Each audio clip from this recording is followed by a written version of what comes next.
ಜೈ ಶ್ರೀ ಭದ್ರ ಕಳವಡಿಯ ಶ್ರೀ ವೀರಭದ್ರ ತಂತ್ರ ಪ್ರಯೋಗ ಕನ್ನಡ ಯೂಟ್ಯೂಬ್ ಚಾನಲ್ಗೆ ಸ್ವಾಗತ ಸುಸ್ವಾಗತ.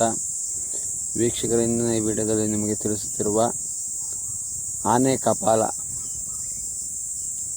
ಕಪಾಳ ಅಂತಂದರೆ ಕೈಯಲ್ಲಿ ಇಡ್ತಕ್ಕಂಥ ಒಂದು ಕಪಾಲ. ಆಮೆ ಅಂತಂದರೆ ಲಕ್ಷ್ಮಿ ಅಂತ ಅಂದ್ಬಿಟ್ಟು ಇದನ್ನ ಕರೀತಕ್ಕಂಥದ್ದು.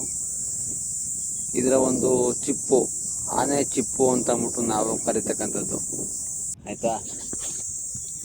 ಕಪಾಲ ಅಂತಂದರೆ ತಲೆಬುರುಡೆನ ಕಪಾಲ ಅಂತ ಕರೀತಾರೆ.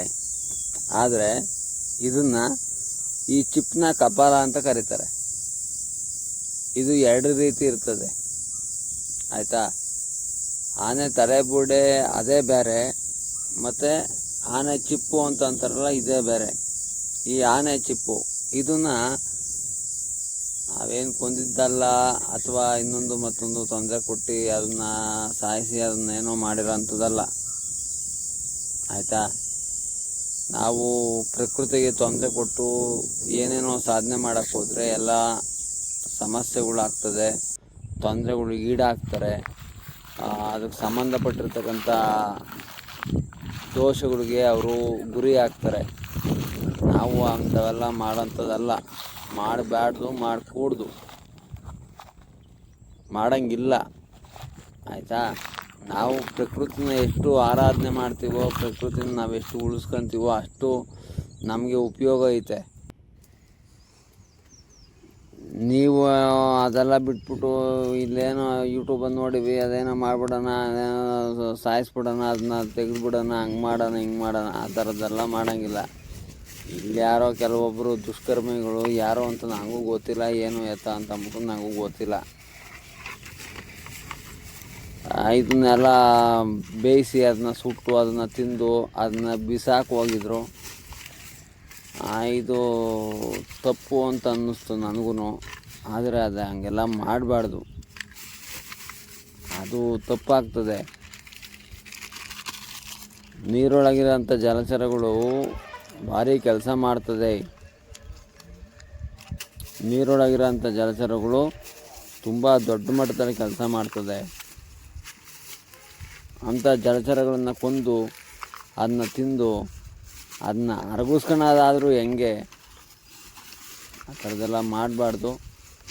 ಅದೇನೇ ಇರಲಿ, ಅವ್ರಿಗೆ ಆ ಪಾಪಕರ್ಮಾದಿಗಳು ಅವ್ರಿಗೆ ಹೋಗಿರ್ತದೆ, ಅದನ್ನು ಅವರೇ ಅನುಭವಿಸ್ಬೇಕಾಗ್ತದೆ. ಅದಕ್ಕೆ ಸಂಬಂಧಪಟ್ಟಿರ್ತಕ್ಕಂಥ ವಿಚಾರಗಳನ್ನ ಅವರೇ ಅನುಭವಿಸಿ ಅವರೇ ಜೀರ್ಣ ಮಾಡ್ಕೋಬೇಕಾಗ್ತದೆ. ಜೀರ್ಣ ಮಾಡ್ಕೊಳಕ್ಕೂ ಆಗಲ್ಲ.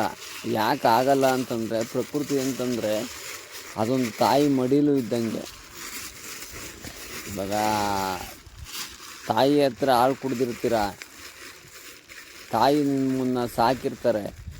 ಆ ತಾಯಿನ ನೀವು ಕೊಂದಾಗ ಭಾರಿ ದೊಡ್ಡ ಮಟ್ಟದಲ್ಲಿ ಸಮಸ್ಯೆ ಆಗ್ತದೆ. ಅದೆಲ್ಲ ಪ್ರಕೃತಿ ನಿಯಮ.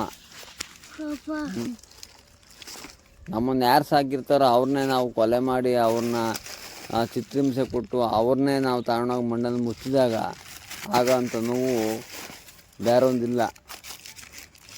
ಅದೇನೇ ಇರಲಿ, ಅವ್ರು ಮಾಡಿರೋದು ಅವ್ರು ಅನುಭವಿಸ್ಕೊತಾರೆ. ಆದರೆ ಇದು ಒಂದು ಚಿಪ್ಪಿನ ಒಂದು ರಹಸ್ಯ. ಚಿಪ್ಪಿನ ಒಂದು ಈ ಒಂದು ಆಮೆ ಚಿಪ್ಪಿನ ಒಂದು ರಹಸ್ಯವನ್ನು ಮತ್ತು ಆಮೆ ಚಿಪ್ಪಿನಲ್ಲಿ ಮಾಡ್ತಕ್ಕಂಥ ಪ್ರಯೋಗಗಳನ್ನು ಹೇಳಬೇಕು ಅನ್ನೋದೊಂದು ಉದ್ದೇಶ ಇತ್ತು. ಹಂಗಾಗಿ ಇದೇನೋ ಭಗವಂತನ ಒಂದು ಆಶೀರ್ವಾದ, ಭಗವಂತನ ಒಂದು ಇಚ್ಛೆ ಇತ್ತು. ಇದು ನನ್ನ ಕೈಗೆ ಸಿಕ್ತು, ಅದನ್ನು ನಿಮಗೆ ತೋರಿಸ್ಬೇಕು, ಹೇಳಬೇಕು ಅಂತ ಅನ್ನಿಸ್ತು. ಹಂಗಾಗಿ ನಾನು ನಿಮಗೆ ಹೇಳ್ತಾಯಿದ್ದೀನಿ. ಇದನ್ನು ಅದು ಇದಷ್ಟು ಕದೆ ಅದಷ್ಟು ಕದೆ ಸತ್ತೋಗಿರಬೇಕು, ತೀರೋಗಿರಬೇಕು ಅಂತ ಒಂದು ಚಿಪ್ಪನ್ನು ತಗೊಂಬಂದು ಇದನ್ನು ಅರಿಶಿಣ ಕುಂಕುಮದಿಂದೆಲ್ಲ ಶುದ್ಧ ಮಾಡಿ, ಮತ್ತು ಗೋಪಿ ಚಂದನದಿಂದ ಶುದ್ಧ ಮಾಡಿ, ತುಳಸಿ ಎಲೆಗಳಿಂದ ಶುದ್ಧ ಮಾಡಿ, ಮತ್ತು ಇದನ್ನು ಕೆಲವೊಂದು ಗಿಡಮೂಲಿಕೆಗಳಿಂದೆಲ್ಲ ಶುದ್ಧ ಮಾಡಬೇಕಾಗ್ತದೆ. ಶುದ್ಧ ಮಾಡಿ ಇದನ್ನು ದೊಡ್ಡ ಮಟ್ಟದಲ್ಲಿ ಲಕ್ಷ್ಮೀ ವಶೀಕರಣಕ್ಕೆ ಬಳಸಬೇಕಾಗ್ತದೆ. ಬಳಸೋದಕ್ಕೆ ಸಾಧ್ಯ ಐತೆ, ಆಯಿತಾ. ಮತ್ತು ಇದನ್ನು ಕೆಲವೊಂದು ವಶೀಕರಣ, ಆಕರ್ಷಣ, ಮೋಹನ ಅಂತಂದ್ಬಿಟ್ಟೆಲ್ಲ ಕರಿತೀವಲ್ಲ, ಇಂಥ ವಿಚಾರಗಳಿಗೂ ಇದನ್ನು ಬಳಸ್ಬೋದು. ಇದರ ಚಿಪ್ಪನ್ನು ಮತ್ತು ಇದರ ತಲೆಬುರುಡೆಯನ್ನು, ಆಮೆಯ ತಲೆಬುರುಡೆಯನ್ನು ಮತ್ತು ಇದರ ಒಂದು ಆಮೆಯ ಚಿಪ್ಪನ್ನು ನಾವು ಬೆಳೆಸ್ಬೋದು. ಚಿಪ್ಪು ಅಂತಂದರೆ ಈ ತೆಂಗಿನಕಾಯಿ ಚಿಪ್ಪು ಇರ್ತದಲ್ಲ, ಆ ತೆಂಗಿನಕಾಯಿ ಚಿಪ್ಪನ್ನ ನಾವು ಚಿಪ್ಪು ಅಂತ ಕರಿತೀವಿ. ಬೇರೆ ಬೇರೆ ಭಾಗಗಳಲ್ಲಿ ಏನೇನು ಕರಿತಾರೋ ಅದೆಲ್ಲ ನಮಗೆ ಗೊತ್ತಿಲ್ಲ. ಹಂಗಿರೋದ್ರಿಂದ ನಾವು ಚಿಪ್ಪು ಅಂತ ಇದನ್ನು ಕರಿತೀವಿ. ಮತ್ತು ಇದು ದೊಡ್ಡ ಮಟ್ಟದಲ್ಲಿ ಕೆಲಸ ಮಾಡ್ತದೆ.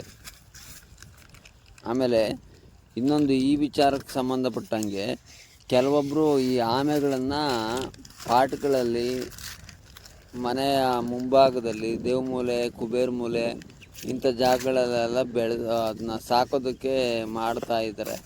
ಅದೆಲ್ಲ ತಪ್ಪಾಗ್ತದೆ.